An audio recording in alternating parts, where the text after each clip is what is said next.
కాస్త political background ఉంటేనే ఆ ఫ్యామిలీ యొక్క హవా చాలా ఉంటుందండి ఈ మధ్య కాలంలో.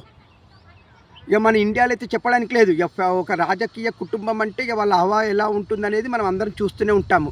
మరి ఇప్పుడు నేను ఒక పర్సన్‌కి సంబంధించి ఇండైరెక్ట్ హింట్ ఇస్తానండి.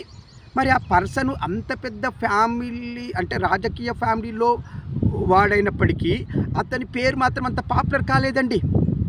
మరి ఇంతకా పర్సన్ ఎవరంటారా? మరి ఆ పర్సన్ ఎవరనేది మీరు నేను ఇచ్చిన హింట్‌ని బట్టి నాకు కామెంట్ రూపంలో తెలియచేయండి. ఆ హింట్ ఏం లేదండి.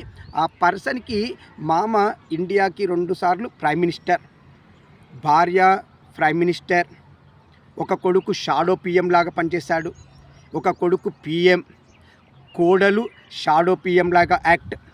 ఇక మనవరాళ్ళు పార్టీలో ఎంపీలు మరియు పార్టీకి సంబంధించి పెద్ద పోస్టులో ఉన్నవాళ్ళు. మరి ఇంత పొలిటికల్ బ్యాక్‌గ్రౌండ్ ఉండి అన్నోన్ పర్సన్‌గా మిగిలిపోయిన ఆ పర్సన్ పేరు మీరు నాకు కామెంట్ రూపంలో తెలియజేయండి. ఇట్లు దినేష్.